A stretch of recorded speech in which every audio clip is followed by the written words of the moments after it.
connect news media ताबीरिबसिंगबु तरामना ओक्चरी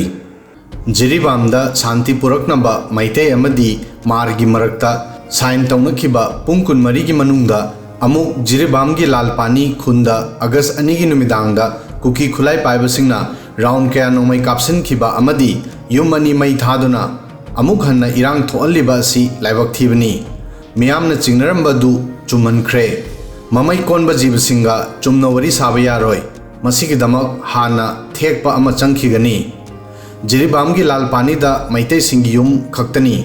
मफम असिगी अयाम्बा मीसिंगना district असिदा इरांग थोकपदगी मयुम मकै थादोकनख्रे cookie militant सिंगना मफम असिगी security कोमथोकपगी खुदोंगचाबा लौदुना attack असि तौखी थौदो असिगी मतुंगदा security सिंग मफम असिदा थाजिनखी मैते अमदी कुकी सिंगी मरक्ता अगस्त अमदा असम की कसार की मनाक्ता CRPF की ग्रुप सेंटर दा तौखिबा मीटिंग की मतुंगदा पीस एग्रीमेंट दा साइन तौनखी कम्युनिटी अनीना डिस्ट्रिक्ट असिबु नॉर्मल ओहेनबा मई थाबा नोमै कापगी थौदोकसिंगबु थिंगननबा वरी सानखी अदुगा नकल अनिमंगना सिक्योरिटी फोर्स सिंगबु सपोर्ट तौनबसु अमना अमदा थाजबा पिनखी अदुबु यानखिबा सिगी पुंग कुनमरी फानसु हौद्रिङैदा कुकी सिंगना युम मई थाबा खुंदा नोमै राउंड क्या कापसिनबा तौरी मसिदा नतना मैतैगा वरी सानरुबगिदमक मार इनपुई जिरीबाम फाउबा मुथतख्रे मार इनपुई जनरल हेडक्वार्टर न थोरकपा चेरोल अमगी मतुंग इन्ना मैतैगा वरी सानरुबगिदमक मार इनपुई जिरीबाम अमदी मसिगा सदमिनरिबा मारगी CSO खुदिंगमक डिसॉल्व तौरे हाइखी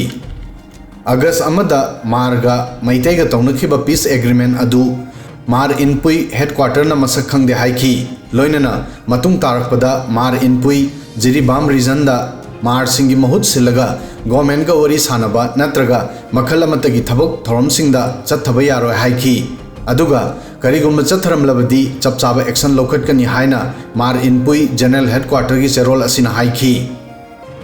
कुकी सिंगी लौनम थाजबा यादबा मतौ असि हौजिकसु अमु हन्ना उलगली मसिना ताकपदी कुकी सिंग वरी सानबा शांति हलकनबा सिनबा पामदे यानिंगदे हाइबा उटपनी डिस्ट्रिक्ट असिदा शांति हलकपगी लेंगा की क्लेम कयाबु तुंगोइनरमलगा कुकी सिंगना हौजिकसु फोंग सिंगनरी फिवम असिदा करमना स्टेट असिदा शांति हंजिलकनबा खोंथांग लौखटकदौरी लेंगांगना फना अफबा खोंथांग लौखलगलबसु कुकी सिंगी कोक्तगी हिंसा हाना लौथोक्त्रिबा मकै शांति की लंबी थीबा अरुबा ओइगनी अदुनदी ममै कोनबा जीवसिंगा चुमना वरी साबा याद्रबनिना मखोइना पामजबा हाना थेकपा चुंगदौरी